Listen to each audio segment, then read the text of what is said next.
What's going on YouTube? Kronos here, and welcome back to another PSO2 video. So if you're one of those people who have been feeling the burnout, I don't really know what to work on next, kind of really have a lot going on, sounds like SEGA of America heard you. And they were like, let's give you everything. When you thought just something, no, I mean everything. We did not see this coming. I don't think anyone saw this coming. And if you saw this coming, I don't see how you could have seen this coming. I'm not even going off on tangents. I'm talking about this. We've got the road to episode 6 stuff coming up. That's starting, I believe, on the at the time of this, 21st, probably starting on the 25th, so Wednesday. And it's a lot. I mean, a lot. The first bombshell that was dropped on us is, you're seeing this right. Etoile and Phantom are both on the screen. So there are 9 new articles for us to go over. I am not going over all of them in this video. If you guys want to check them out individually, I will leave a link. I mean, it's basically on the front page. It's not hard to find. I'll leave a link to the articles below. But if you follow other PSO2 content creators, Anamana, Black to Basics, a bunch of other guys, I'll probably leave some links to their channels as well. They're probably all going to be covering this. So I highly recommend checking out everyone, get different perspectives, so on and so forth. Everyone has their different tenure when it comes to playing the game over on JP and on NA. There's a ton of information and new content that is on the way. So we're going to go over what's new in episode 6, because I mean, I've read it like 3 or 4 times now and I don't believe it. So I am going to preface this by saying we have no date for episode 6. We do not know if all of this is going to drop at once. However, it seems likely that this might be the case. So let's go ahead and read through it. There is a lot of content. Really? I couldn't have guessed. There's a lot of content coming when episode 6 boards ships. Operatives, check out this article and study up so you're prepared. So you left the sacred magical kingdom of, I'm not going to pronounce that, in the transcendent hands of a friend, and head back to the Oracle fleet. There's much you need R&R. The only problem is that your legendary feats in vanquishing one enemy inadvertently permitted the entry of another. And she's had the gall to thank you for it. As your experience on the, and this is actually has to do with the end of the story in episode 5. If you haven't done it, go do it. It's really cool. And this is the better story, by the way, guys, episode 6. So here we go. As your experience with the alternate dimension Omega taught you, the universe tends to favor recycling things. You guys had a word it that way. Just give people ammunition for saying recycled content. Anyway, though chaos often interferes with these recreations, though chaos often interferes and these recreations can be flawed. And this to the newfound knowledge, add this to the newfound knowledge that your experience on Omega, the newfound knowledge that your experience on Omega may not have historically accurate. Guys, it's like 2 o'clock in the morning, and yeah, you have to forgive me. Reading comprehension is not my best. Usually I read quietly to myself anyway. Let's skip over this. It's just talking about the arc stuff. You're gonna need help again, blah blah blah, talking about saving the present and preserving the future. So there will be new training regimes and new equipment that will better enable Fleet Oracle to meet its new challenge head on. When it arrives, appraise yourselves of the content of this notice, operatives, and then dispose of it in a secure manner. Oh, okay. We're going die hard on this one. Okay, cute. So what's new? Yes, this list is long. So new story, awesome. We knew that was coming. Increased player cap to level 95. We knew that was coming. New classes. Phantom and Etoile. By the way this reads, we're getting both, and we're going to go into why I think that might be the case. Not to mention all of the art has everything. So new summoner pets, Herbie and Vulcan. Herbie is Glass, by the way. Dude, they did you wrong, Glass. They did you wrong. Your name's Herbie now. Sorry. New urgent quests, that was a given. New type quests, risk exploration. We do believe these are the ultra hard fields, free fields. Arms extension is going to be the extension offer for 13-star weapons crafting. New difficulty, ultra hard. This is why a lot of these things are going to be released. Ultra hard is rough. New arcs missions, of course. Rising weapon badges, rising weapon badge 5s to be exact. New enemy type, the Lumamechs and ultra enemies. These are going to be the new enemy types we're going to be fighting. Pretty cool enemies, really good drops. New seasonal events, that was a given. New season mission pass, also a given. Exciting new titles to earn, debatable. Additional recommended quest, level up quest. So we are finally getting the 4th featured quest, the quest that probably have heard a lot of us who've played over on JP for a very long time talk about. It's a rotating quest, very good for leveling.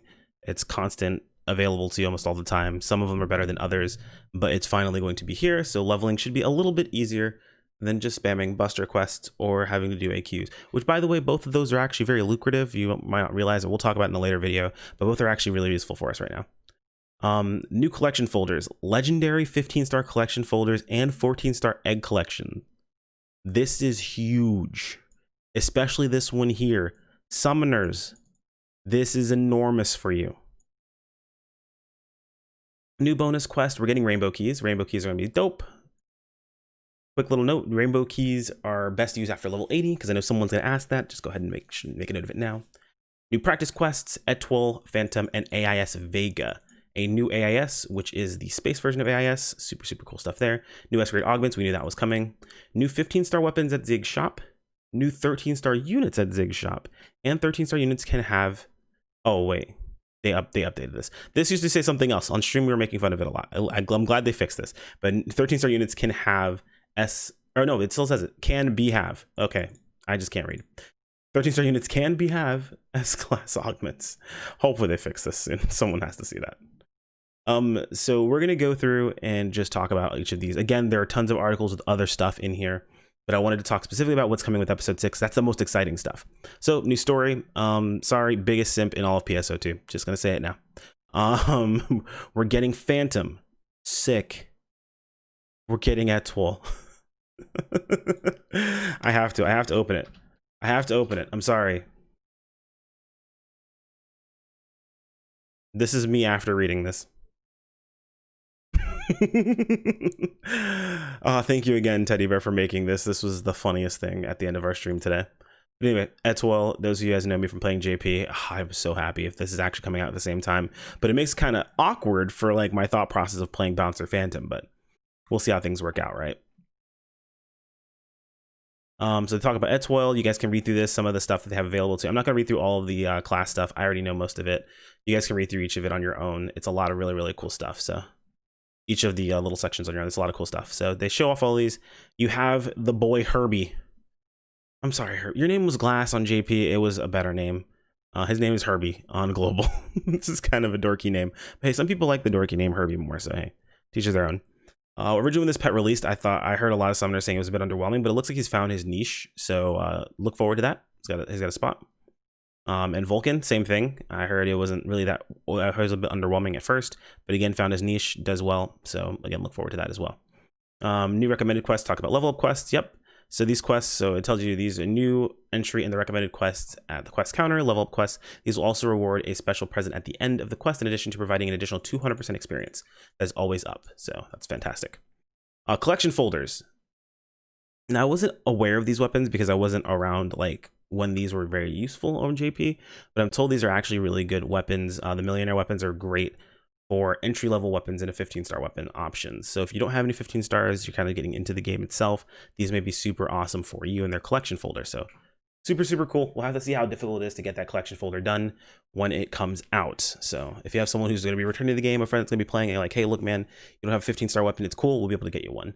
I'm told these are very, very strong, almost possibly stronger than Lightstream that's be coming out, which is kind of cool. Kind of crazy, but kind of cool. That depends on, of course, Lightstream having access to its plus potential, so on and so forth. So we'll have to see. And then this is why I said this is really big for summoners. 14-star eggs in a collection file, including Herbie, Vulcan, and Rappy. So, Baron, Synchro, all of these pets that people have been trying to farm, they haven't gotten 14-star of that. It's right here. It's a collection folder. So you've got it here available to you. It's guaranteed, no RNG required. Depends, I guess, on like what's needed to get it taken care of. We don't know that yet, so we'll have to find out about it.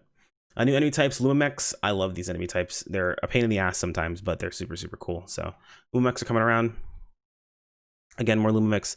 Lumimex, I believe this is like the ultra enemies that they change over. Yeah, ultra enemies are native inhabitants of and fall spawn of each planet have undergone an additional corruption, including transformation. These enemies will be encountered in ultra hard difficulty quests. So there are those. New type risk explorations. Let me see really quick. Expeditions have become less challenging if you become more powerful, but that doesn't mean there aren't enemies out there that will truly test your metal. Risk explorations are the next frontier for ARC's HQ. Would you like to explore Forewarned, but these quests are available, aren't afraid to take one. Okay, so yeah, it is the new it's the ultra hard free fields basically. So pretty cool stuff there. Basically it's kind of like Ultimate in a sense, where you're going to be just kind of going around in a circle killing all the enemies there. The drops are really good and the enemies are super powerful, so very, very useful. They do campaigns around this and so on and so forth.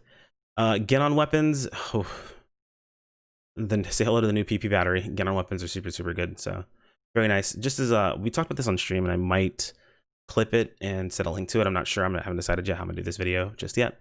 But basically, these weapons are essentially PP batteries. Their special effect is that whenever you use a PA or a technique with the weapon out, it drains your HP, and it has slots for, I believe, in S2 and S3. I can't remember which ones, but they're especially they're S-grade augment slots, and you attach an S-grade augment in there that gives you back PP for taking damage. I'm told also the potential gives back PP whenever you take damage, but I don't remember seeing that personally, so I haven't looked at it.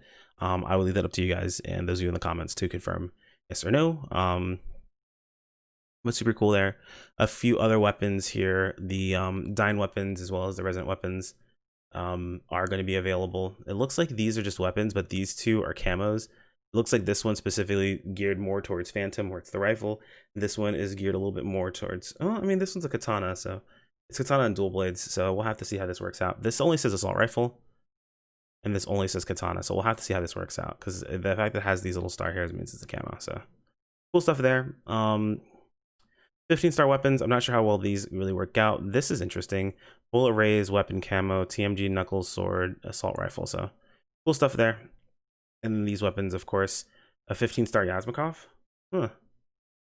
Interesting. Not really know too much about these. We'll have to look into these a bit more to find out about them. And then we're moving down to the Revlate series weapons. These are Liberate for those of you guys who played on JP. These are the next series of weapons. This is what you need to, well, actually, no, that was for Lightstream, never mind. But this is going to be the next series of weapons in episode 6. It's kind of weird seeing these already, knowing that we haven't even made the Lightstream weapons. I know things are kind of moving by quickly, but one thing to keep in mind, guys, is these 15-star weapons, even though you use them, they're going to be good for having weapons for alt classes, as well as depending upon the weapon itself and the class you're playing. Certain weapons actually end up being stronger because of plus potentials at certain times. So it's good to still make each of these weapons. Things like having Atlas, making Lightstream or a Trailblazer, making Liberate, so on and so forth. Those are all really great things to do because they do have uses and niches that you will take advantage of as you're playing, if you're actively playing, right? If you're not actively playing, you want to be a little bit more frugal with what you're doing. But if you're actively playing, they basically give all these items to you. So just make them. Absolutely take care of it. And don't be too freaked out about ultimate boosters. There'll be an easier way of getting them in episode 6. So not a worry there. You can see all the materials you need to get them. It gives you a little bit of an idea of what to save up ahead of time. So that way you're not worried about like using something up or someone taking advantage of you by, you not knowing about something and you purchasing it early, not realizing you'll be able to get a hold of it later. And that's why I waited a little while to release this video, but it'll be coming up in the morning, so you guys will see it then. But we can see all of the Revlate weapons, or as we call them on stream, ravioli weapons, and the Revlate units. So Revlate, or Liberate as it was called on JP, are popping up. These are really, Novel legs are really, really good, and Liberate is fairly strong as well. You can see its potential is just increased crit rate by 20% and potency by 16% with PP cost reduction down by 15, which is nice to say the least. And even counting its plus potential. They go into weapon extension for 13-star weapons. This isn't really that important unless for like super niche situations, but is fairly powerful in those specific niches. So something to keep in mind. You'll be able to extend 13-star weapons up to extension level 8. So that's your thing. Super cool. They toss the novel weapons needed for making the Revlate weapons into a Rising Weapon Badge shop. It'll be Rising Weapon Badge 5s. You'll be able to get the novel units as well as the weapons, and then certain 14 stars that have the unique potentials on them as well will be able to be purchased from there. So super cool there. If you have the money saver, maybe get rid of it possibly. It's gonna get easier to get these. So good luck. Might have already kind of ruined it by putting in the video, but there's nothing I can do. It's available online, so sorry. Either way, mission pass, it says mission pass 11. We're currently at mission pass 9, so people have already been theorizing when we'll actually be receiving everything. But it says mission pass 11. This could be a typo, or this could be correct. We'll have to find out. Mission pass 11 will be receiving the key Revlate to upgrade the novel into Revlate itself. So there you go. There are more suites, so super cool stuff there. And then they're going to go over some S-grade augments that we'll be getting. Let me see really quick. So increased tech. You guys can read through this on your own. Some of these are fantastic. Other ones are kind of meh. Just trying to think of which ones to kind of pop out. Luminous adaptation, increase PP recovery 100% if the weapon's holstered, but decreases it by 100% if the weapon is drawn. Luminous adaptation too, very, very good for making a PP battery. So you're looking into grabbing one of those. Comrade's Blessings, pretty solid. Skillful Adept, not bad choice. Lustrous Part Breaker. You can stack these up actually for, oh no, not this one. There's one that increases damage whenever you have a broken part, so those are pretty good. Hero is getting its buff, so heroes are going to become very, very powerful at the beginning of episode 6. You'll be getting heroic boost buffed at 80%. Hero counter, heroic boost had its maximum power value increased. Okay, yeah, so hero counter. And then precision attack critical rate isn't increased. By the way, it goes from 60 to 150, so have fun with that. You're gonna be able to crit like crazy. Quest triggers added to the Rising Lit Med Shop 4, so we'll be getting a hostility trigger, unceasing madness, crimson fellworm trigger, etc. Unique badge, so we'll be getting a bunch of other stuff added in. So funny enough, the 14-star Ares series weapons will be available in the unique badge weapon shop. The 15-star weapons that came from ultra hard enemies are going to be available in the unique weapon badge shop. That's actually interesting because there's another what's what I'm looking for here in this case, implication to that. So something to keep in mind for later. 13-star and below weapons are offered at half of their original cost, so they'll be going down by half of their cost, which is really, really nice. And they're also talking about ARC's missions, time attack quests, 3 rewards for some hay, or some, however they're pronounced, I forget, hay units, which are useful for, I would say, new players more than returning. It depends on where you are in your units at the moment. So also character creation limit has been increased to 30, by the way, so those of you guys who have max characters, you can now make 10 more of them. So have fun with that. But that is everything that's coming with episode 6. I'm got some more stuff to go over. I will be going over those in a future video, so keep an eye on the channel. We'll be talking about the new classes coming. We'll be talking about the weapons. We'll be talking about new stuff, or the new campaigns. There's so much content to go over, guys. It is insane.